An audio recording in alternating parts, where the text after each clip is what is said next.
അത്യാവശ്യം നല്ല പണവുമുണ്ട്. പുള്ളിയുടെ ലീഗൽ കാര്യങ്ങളെല്ലാം ചെയ്തു കൊടുക്കുന്നത് അങ്ങനെയാണ് ഞാനുമായിട്ടുള്ള പുള്ളിയുടെ ബന്ധം. സോഷ്യൽ മീഡിയ താരമായ അഖിൽ NRDയുടെ ഭാര്യ ഒളിച്ചോടിയത് പാൻ ഇന്ത്യൻ ഒളിച്ചോട്ടം എന്നൊക്കെയാണ് അറിയപ്പെടുന്നത്. ഓടി ഇപ്പൊ അതൊരു തീരാ ഓട്ടമായിട്ട് മാറിയേക്കാണ്. എന്നാൽ ഒളിച്ചോടിയ വീഡിയോ എല്ലാം സോഷ്യൽ മീഡിയാസിൽ പിന്നെ മെയിൻ സ്ട്രീം ചാനലുകളിലൊക്കെ വന്നായിരുന്നു. അപ്പോൾ എന്ത് തെറ്റ് ചെയ്താലും സ്വയം വെളുപ്പിക്കാനായിട്ട് ഇറങ്ങുമല്ലോ ആളുകൾ. അത്തരത്തിൽ ഈ ഒളിച്ചോടിയ അഖിൽ NRDയുടെ ഭാര്യ ഒരു സോഷ്യൽ മീഡിയ പോസ്റ്റ് ഇട്ടു. I am in father's home at Chengannur. എന്തെങ്കിലും ഒരു ബോധം ഉണ്ടെങ്കിൽ അത് ഈ ഓട്ടമൊക്കെ എപ്പോഴും ഓടിക്കൊണ്ടിരിക്കുന്ന സ്വയം വെളുപ്പിക്കാനായിട്ട് ഇതുപോലെ പോസ്റ്റ് ഇടൂ. കാരണം ഇതിന്റെ ഒളിച്ചോട്ടത്തിന് ന്യായീകരിക്കാൻ ആൾക്കാരുണ്ടായിരുന്നേ. അപ്പൊ ന്യായീകരണ തൊഴിലാളികൾ ഇത് ഏറ്റെടുക്കും എന്നൊക്കെ വിചാരിച്ചായിരിക്കും അച്ഛൻ്റെ കൂടെ വരും എന്തെങ്കിലും ഇതുപോലത്തെ ആവശ്യം വരുമ്പോൾ. സാധാരണ ഏത് കുടുംബത്തിലെ പെൺകുട്ടികളാണ് ഭർത്താവിനെ കൊണ്ടോ ഭർത്താവിൻ്റെ വീട്ടുകാരെ കൊണ്ട് എന്തെങ്കിലും പ്രശ്നമുണ്ടെങ്കിൽ ഒരിക്കലും അങ്ങനെ ചെയ്യൂല. ഇത് ഈ അച്ഛൻ്റെ പൈസ കണ്ടുകൊണ്ടുള്ള ഓട്ടമാണ്.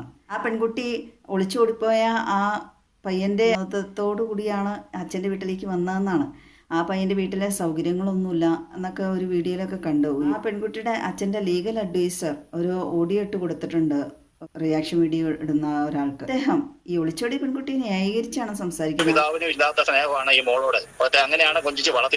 ആ പെൺകുട്ടി നിവൃത്തിയില്ലാതെയാണ് ഇതുപോലെ ഭർത്താവിനെ ഉപേക്ഷിച്ച് ഭർത്താവ് നിലവിലുള്ളപ്പോൾ വേറെ ഒരാളുടെ കൂടെ പോയെന്നാണ് പറയുന്നത്. ലീഗലി ഡൈവേഴ്സ് ചെയ്യാതെ നിലവിലൊരു ഭർത്താവ് ഉള്ളപ്പോൾ കാമുകൻ്റെ കൂടെ എങ്ങനെ ആ പോലീസ് സ്റ്റേഷനിലെ ആ നിയമം സംരക്ഷിക്കേണ്ട അവർ ആ പെൺകുട്ടിയെ ആ കാമുകൻ്റെ കൂടെ വിട്ടു? നിയമ അധികാരികൾ എന്ത് നിയമപാലനമാണ് അവിടെ ചെയ്തതെന്ന് ഒട്ടും മനസ്സിലാവുന്നില്ല. എന്തുകൊണ്ട് പറഞ്ഞ് മനസ്സിലാക്കിയില്ല? ഡൈവേഴ്സിന് ശേഷമാണ് മോളെ നിനക്കിഷ്ടമുള്ള വിവാഹ ജീവിതം തിരഞ്ഞെടുക്കാൻ കഴിയുള്ളൂ. ഭർത്താവ് ജീവിച്ചിരിക്കുന്ന നിയമപരമായി ബന്ധം വേർപെടുത്താതെ മറ്റൊരാളുമായിട്ട് ജീവിക്കുന്നതിനെ വ്യഭിചാരം എന്നല്ലേ പറയാറ്? പക്ഷേ ഈ കുട്ടി ഒരു വർഷം മുമ്പ് തൊട്ട് ഇവരോട് എല്ലാവരോടും പറയുന്നുണ്ട് ഇവരുടെ ദാമ്പത്യ ജീവിതത്തിൽ പ്രശ്നങ്ങളാണ്, എനിക്ക് സംസാരിക്കണം, ഞാൻ അൺഹാപ്പിയാണ് ഒത്തിരി പ്രാവശ്യം പറയുന്നുണ്ട്. അത് ഈ പത്മകുമാറും എന്നോട് പറയുന്നു. അവരോടൊക്കെ ഈ പെൺകുട്ടി പറഞ്ഞത് അഖിൽ NRDക്ക് വേറെ ബന്ധമുണ്ടെന്നാണ്. പിന്നെ ആ പെൺകുട്ടി സുഹൃത്തുക്കളോടൊക്കെ അറിയാവുന്നവരോടൊക്കെ പറഞ്ഞത് അഖിൽ NRD സ്വർഗ അനുരാഗിയാണെന്നാണ്. ആ പെൺകുട്ടി ഇപ്പോൾ ആ കാമുകന്റെ അടുത്ത് നിന്ന് അച്ഛൻ്റെ ഭവനത്തിൽ വന്നപ്പോൾ പറയുന്ന കാരണം അഖിൽ NRDയുടെ അച്ഛൻ ശരിയല്ലായിരുന്നു. അഖിലിന്റെ അച്ഛനുമായിട്ടുള്ള ഒരു വിഷയങ്ങളൊക്കെ ഈ കുട്ടി പറയുന്നു. അങ്ങനെ ഒരു പ്രോബ്ലം അവരുടെ വീട്ടില് ആ കുട്ടിക്ക് ഒട്ടും നിൽക്കാൻ വയ്യാത്ത ഒരു അവസ്ഥ വരികയൊക്കെ ചെയ്യുമ്പോൾ അങ്ങനെ അഖിൽ NRD അദ്ദേഹത്തിന്റെ അച്ഛനും അമ്മയെ കഴിഞ്ഞ തീരുമാനം അദ്ദേഹത്തിന് ഇല്ലായിരുന്നു. ഈ പെൺകുട്ടി പറയുന്നത് കേൾക്കില്ലായിരുന്നു എന്നൊക്കെയാണ്. ആദ്യത്തെ ഒളിച്ചോട്ടത്തിന് അഖിൽ NRDയുടെ പല കുറ്റങ്ങൾ പറഞ്ഞു. ഇപ്പം രണ്ടാമത്തെ പോക്കിന് അച്ഛനെ കുറ്റം പറയുന്നു. ഇനിയിപ്പോൾ അടുത്ത പോക്കിന് അഖിലിൻ്റെ അമ്മേനെയോ വേറെ ആരെങ്കിലും ആയിരിക്കും കുറ്റം പറയുന്നത്. അങ്ങനെ ഓരോരുത്തരെ ടാർഗറ്റ് ചെയ്ത് പറയാനായിരിക്കും.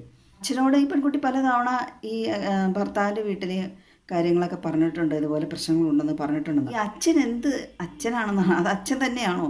കാരണം ഒരു സ്വന്തം മകൾക്ക് എന്തെങ്കിലും പ്രശ്നമുണ്ട് ഭർത്താവിൻ്റെ വീട്ടിൽ എങ്കിൽ സാധാരണ അച്ഛന്മാരെങ്ങനെയാണ് ചെന്നിട്ട് രണ്ട് ചീത്ത പറയുമോ, ഇതെന്താണെന്ന് അന്വേഷിക്കും, അതിന് പിന്നെ അവർ രമ്യതപ്പെടുത്താൻ നോക്കും. പക്ഷേ ഒരിക്കലും എന്തെങ്കിലും ഗുരുതരമായ പ്രശ്നമാണെങ്കിൽ പെൺകുട്ടികൾ അങ്ങനെ രമ്യതപ്പെടുത്താതിരിക്കുന്നതാണ് നല്ലത്. ചിലപ്പോൾ ജീവൻ അപകടത്തിലാവോ അങ്ങനെ എന്തെങ്കിലുമൊക്കെ സംഭവിക്കാൻ സാധ്യതയുണ്ട്.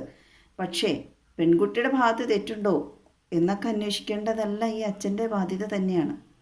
എന്നിട്ട് ആ അച്ഛൻ മകൾക്ക് ഒളിച്ചോട്ടത്തിന് ഒത്താശ ചെയ്തു കൊടുക്കുകയാണ്. പ്രൊഡ്യൂസറിൻ്റെ ആ സംഭാഷണത്തിൽ പറയുന്നത് വളരെ ലാളിച്ചാണ് ഈ പെൺകുട്ടിയെ വളർത്തിയതെന്നാണ്. അതാണ് ഒന്നുമില്ലെങ്കിലും ഒലയ്ക്കയ്ക്ക് അടിക്കണം. ബാലൻ തൻ്റെ നടപ്പിനെ നിർമ്മലമാക്കാൻ ബാലശിക്ഷ അനിവാര്യം എന്നാണല്ലോ പറയുന്നത്.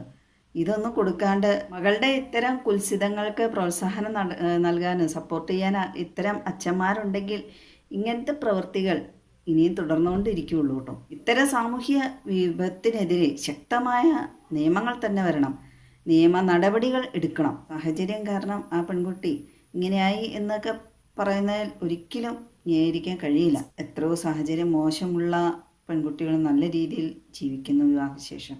ഇതൊക്കെ ഇങ്ങനെ പേഴ്സണൽ കാര്യങ്ങളല്ലേ, എന്തിനാ നമ്മൾ ഈ റിയാക്ഷൻ വീഡിയോസ് ഇടുന്നവരൊക്കെ ഇടപെടുന്നു എന്നൊക്കെ ചോദിച്ചിട്ടുണ്ടെങ്കിൽ ഇങ്ങനെ ഈ സ്വയം വെളുപ്പിക്കുന്നവർ സോഷ്യൽ മീഡിയാസിൽ അവരവർ തന്നെ കൊണ്ടുപോയാന്ന് ഓരോന്നും പോസ്റ്റ്. അത് സാമൂഹ്യപരമായ കാര്യമായതുകൊണ്ട് അടുത്ത തലമുറയുടെ ഭാവിയെ കരുതി ആരാണെങ്കിലും അത് റിയാക്ട് ചെയ്യും. ആ പെൺകുട്ടി അച്ഛനെയൊക്കെ ഇത്രയധികം ന്യായീകരിക്കുന്ന അവർക്ക് വേണ്ടി വക്കാലത്ത് പറയുന്ന ആ സാറ് അവരുടെ കുടുംബത്തിലാണ് അല്ലെങ്കിൽ അവരുടെ മകനാണ് ഇതുപോലെ സംഭവിച്ചെങ്കിൽ ഇത്രയധികം ന്യായീകരിക്കുമോ? ഈ പെൺകുട്ടി ഇത്തരത്തിലൊക്കെ ഓടിപ്പഞ്ഞ് നടക്കുവാണെങ്കിൽ അതിന് വല്ല എയ്ഡ്സ് ഉണ്ടോ എന്നൊക്കെ പരിശോധിക്കുന്നത് നല്ലതായിരിക്കും. ഇത് പറയാൻ കാരണം ഇപ്പോൾ ആ പെൺകുട്ടി ഒളിച്ചോടി എന്ന് പറയുന്ന നിലവിലുള്ള ആൾക്ക് എയ്ഡ്സ് ഉണ്ടോ എന്ന് അറിയില്ലല്ലോ.